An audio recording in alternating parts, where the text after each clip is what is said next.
Dear students, आज हम लोग केमिस्ट्री के एक बहुत ही इम्पोर्टेंट लॉ का जिक्र करेंगे जिसको हम लॉ ऑफ कांस्टेंट प्रोपोर्शंस के नाम से जानते हैं। हिंदी में इसको हम स्थिर अनुपात का नियम कहते हैं। ये लॉ बहुत ही इम्पोर्टेंट है। पहले हम इस लॉ को इसके डेफिनेशन से समझें। देखिए, लॉ ऑफ कांस्टेंट प्रोपोर्शंस ये कहता है कि in a chemical substance the elements are always present in definite proportions by mass. यानी कि एक रासायनिक पदार्थ में तत्व हमेशा द्रव्यमान के निश्चित अनुपात में मौजूद होते हैं। इसे हम दो एग्जाम्पल से इसको स्पष्ट करेंगे। देखिए, पहले इस डिफिनीशन की व्याख्या कर लें। देखिए, ये लॉ यानी कि ये नियम क्या कहता है कि एक रासायनिक पदार्थ में, यानी कि कोई भी रासायनिक पदार्थ हो, चाहे वो वाटर हो, अमोनिया हो, कार्बन डाइऑक्साइड हो, ऑक्सीजन गैस हो, नाइट्रोजन गैस हो, यानी कि कोई भी मॉलिक्यूल्स हो। आप मॉलिक्यूल्स को जानते हैं कि मॉलिक्यूल्स जो है यानी अणु एक ही तरह के या कई तरह के दो या दो से ज्यादा परमाणुओं के संयोग से बने होते हैं। फिर से समझिए, अणु यानी कि मॉलिक्यूल्स जो सब्सटेंस का सबसे छोटा कण होता है, जो कि फ्री अवस्था में पाया जा सकता है, स्वतंत्र अवस्था में पाया जा सकता है।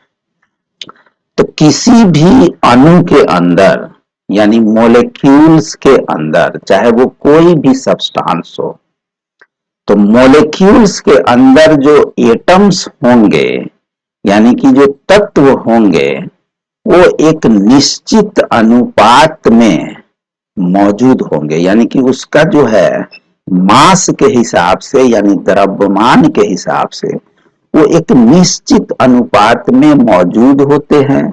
कहाँ? किसी भी रासायनिक पदार्थ में। वही लॉ ऑफ कांस्टेंट प्रोपोर्शंस ये कहता है कि इन ए केमिकल सब्सटेंस यानी कि एक रासायनिक पदार्थ में the elements are always present, यानी कि तत्व हमेशा मौजूद होते हैं, उपस्थित होते हैं, इन ए डेफिनिट प्रोपोर्शंस, एक निश्चित अनुपात में, अपने मास के हिसाब से। किसी भी रासायनिक पदार्थ में जो तत्व मौजूद होते हैं वो हमेशा द्रव्यमान के निश्चित अनुपात में मौजूद होते हैं। चलिए, ये इसकी डिफिनीशन हो गई, यानी कि ये लॉ हो गया। लॉ क्या कहता है? अब आइए हम कुछ एग्जाम्पल लेते हैं। जैसे देखिए, वाटर क्या है? यानी H2O।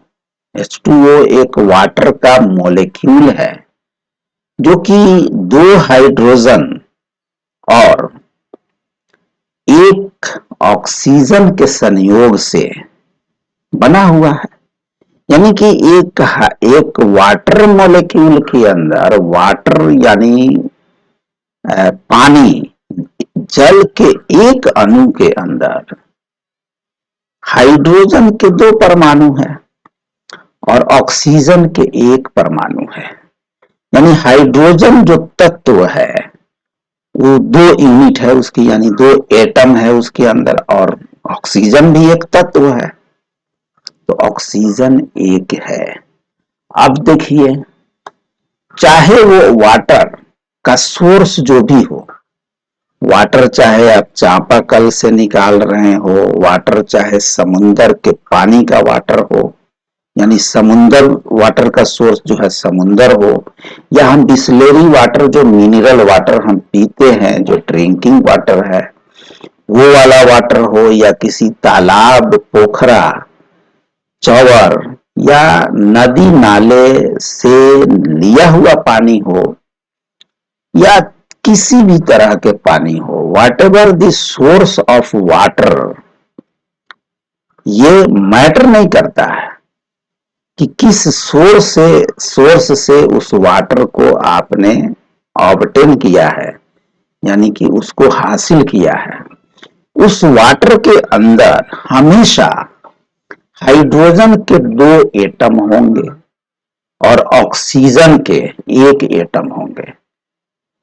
हाइड्रोजन के 2 एटम यानी कि H2O, H2O जो हम लिखते हैं, H2O यानी हाइड्रोजन के 2 एटम और ऑक्सीजन के 1 एटम, हाइड्रोजन के 2 परमाणु और ऑक्सीजन के 1 परमाणु। अब हाइड्रोजन के 2 परमाणु का जो परमाणु द्रव्यमान होगा वो 2 ग्राम होगा। हाइड्रोजन एक एलिमेंट है, हाइड्रोजन एक एटम है, एक एटम का जो द्रव्यमान होता है यानी मास होता है वो 1 ग्राम होता है। और ग्राम में अगर हम इसको रिप्रेजेंट करें तो हम 1 ग्राम कहते हैं उसको, ठीक है। अच्छा, और ये जो है यानी एटॉमिक वेट की हम बात कर रहे हैं। तो कहीं से भी अगर हाइड्रोजन आप लेंगे, हाइड्रोजन का सोर्स जो भी है, तो उसके जो एटॉमिक वेट होगा यानी एटॉमिक द्रव्यमान होगा यानी परमाणु द्रव्यमान जो होगा वो 1 होता है। तो 2 वाटर का एटम है, 2 हाइड्रोजन का एटम है, सॉरी, हाइड्रोजन के 2 एटम का एटॉमिक मास यानी कि परमाणु द्रव्यमान 2 होगा। अच्छा, अब आइए ऑक्सीजन का। तो ऑक्सीजन के 1 एटम का एटॉमिक मास यानी कि परमाणु द्रव्यमान 16 होता है। दोनों को जोड़ देंगे तो 18 होता है। अब ये जो है 18 उसका मॉलिक्यूलर वेट हो गया। इसकी जब आप रेशियो देखेंगे तो ये रेशियो 1:8 में आएगा, यानी कि 2/16, 2/16 जब लिखेंगे तो 2 से 16 जो है 2 बार कटेगा, 2 से 16 सॉरी 8 बार कटेगा, 2 8 16। तो क्या हुआ, 1/8 आ जाएगा, यानी कि 1:8 वाटर में हाइड्रोजन और ऑक्सीजन के जो रेशियो होंगे, जो अनुपात होंगे, वो हमेशा 1:8 होगा। 1:8 यानी 1:8 होगा। चाहे वो वाटर हम समुंदर से लेकर आए, चापाकल से उसको निकाल के लाए, या हम किसी नदी नाले से लाए, या जो बिस्लेरी वाटर है जो कि ब्रांडेड वाटर ड्रिंकिंग वाटर है उससे हम वाटर लेके आए, जब उसका हम केमिकल एनालिसिस करेंगे कि वाटर यानी कि H2O के अंदर कितने हाइड्रोजन और ऑक्सीजन के अनुपात हैं, तो वो हमेशा हमें 1:8 के रेशियो में आएगा, ठीक है। अगर 9 ग्राम वाटर का हम डिकम्पोजिशन करते हैं तो हमेशा हमें 1 ग्राम हाइड्रोजन और 8 ग्राम ऑक्सीजन हमेशा हमें मिलेगा।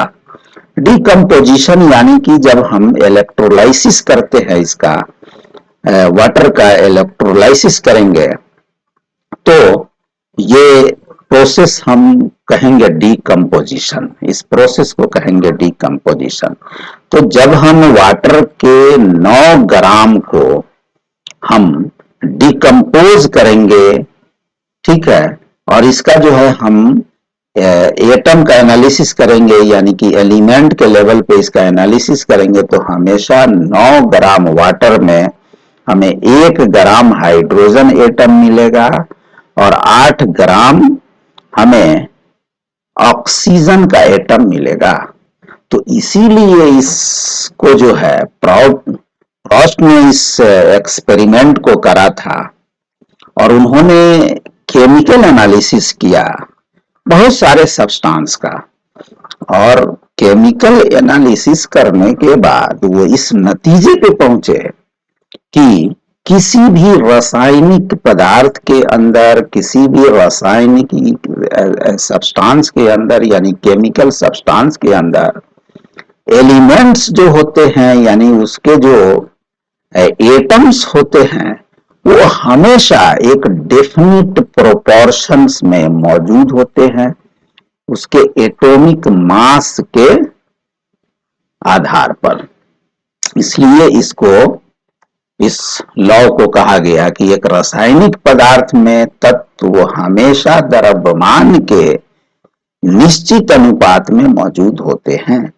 इन a chemical substance the elements are always present in definite proportions by mass. तो ये जो है लॉ ऑफ कांस्टेंट प्रोपोर्शंस है, आप इसको समझ गए होंगे। दूसरा एग्जाम्पल हम ले लेते हैं। देखिए, ये है अमोनिया, NH3 इसका केमिकल फॉर्मूला होता है अमोनिया का। इसमें क्या है अमोनिया में कि नाइट्रोजन का एक एलिमेंट है, यानी एलिमेंट नाइट्रोजन एलिमेंट एक एटम है इसके अंदर, और 3 जो है हाइड्रोजन के परमाणु है। जब इसका केमिकल एनालिसिस करेंगे तो आप पाएंगे कि हमेशा जो है 14:3 के रेशियो में ये अमोनिया पाया जाता है, यानी कि 14 जो है वो नाइट्रोजन 14 भाग होता है और हाइड्रोजन जो है वो 3 भाग होता है। यानी 3 हाइड्रोजन, हाइड्रोजन का जो देखिए 3 हाइड्रोजन जुड़ा हुआ है, तो ये जो है मास के संबंध में ये लॉ है कि मास चेंज होगा कि नहीं, उसका केमिकल एनालिसिस करते हैं, या हम सोर्स जो है चेंज कर देते हैं। नदी से अगर हम जो है वो पानी हासिल करते हैं, या हम जो है पोखर से पानी हासिल करते हैं, या चापाकल से पानी लेते हैं, तो पानी के अंदर यानी H2O के अंदर मौजूद जो कंस्टिट्यूएंट एटम्स हैं, उसके एलिमेंट है, तो क्या एलिमेंट जो है हमेशा एक निश्चित अनुपात में पाया जाएगा या अलग अलग पाया जाएगा? तो नहीं, बिल्कुल निश्चित अनुपात में पाया जाता है। उसी तरीके से अमोनिया है, अमोनिया को सिंथेसाइज करने का चाहे जो भी पाथवे हो, अमोनिया हम जिस तरीके से भी सिंथेसाइज करें, यानी कि उसको प्रोड्यूस करें, यानी उसको हम हासिल करें अमोनिया को, अमोनिया के अंदर हमेशा नाइट्रोजन की जो प्रोपोर्शन होगा, यानी नाइट्रोजन का अनुपात होगा, वो 14, और हाइड्रोजन जो होगा वो 3 होगा, यानी कि 14:3 में हमेशा ये अमोनिया पाया जाता है, चाहे उसका सोर्स जो भी हो, चाहे उसकी जो है सिंथेटिक पाथवे जो भी हो, यानी उसको प्रोडक्शन करने के लिए, उसको पैदा करने के जो प्रोसेस है, वो प्रोसेस चाहे जो भी हो, हमारे शरीर के अंदर अमोनिया बनता हो, या किसी और जीव जंतु के अंदर अमोनिया का निर्माण होता हो, या जमीन में पाया जाता हो, या पानी में पाया जाता हो, जहां कहीं कहीं भी अमोनिया पाया जाएगा, और उस सोर्स से अगर आप अमोनिया को लेके आएंगे लेबोरेटरी में, जब उसका एलिमेंटल लेवल पे एनालिसिस करेंगे, तो हमेशा अमोनिया के अंदर नाइट्रोजन और हाइड्रोजन की जो रेशियो होगी वो हमेशा 14:3 के रेशियो में आपको मिलेगा। तो ये जो है लॉ ऑफ कांस्टेंट प्रोपोर्शंस के ये एक्सप्लेनेशन है। लॉ ऑफ कांस्टेंट प्रोपोर्शन का स्टेटमेंट आपके पास है, आप इसको अपने कॉपी के अंदर लिख लीजिए। 9th क्लास का एनसीईआरटी जरूर पढ़िए, साइंस की बुक जो 9th क्लास की एनसीईआरटी की साइंस की बुक है उसको आप जरूर पढ़ें। और उसमें जब आप उस किताब को पढ़ेंगे, इस वीडियो को देखेंगे, तो मैं समझता हूं कि आपके लिए साइंस का पढ़ना बहुत आसान हो जाएगा। खासकर केमिस्ट्री आपको ऐसा लगेगा कि ये तो सबसे आसान सब्जेक्ट है, आपको कभी भी जो है ये भारी लगेगा ही नहीं। इसलिए मैं सजेस्ट करूंगा कि मेरे इस वीडियो को आप अपने ज्यादा से ज्यादा दोस्तों तक इसको पहुंचाइए, यानी इसको शेयर कीजिए, मेरे चैनल को सब्सक्राइब कीजिए, मेरे इस वीडियो को लाइक कीजिए, और ताकि आपको जो है इस तरह के वीडियो सबसे पहले मिले। Thanks for watching.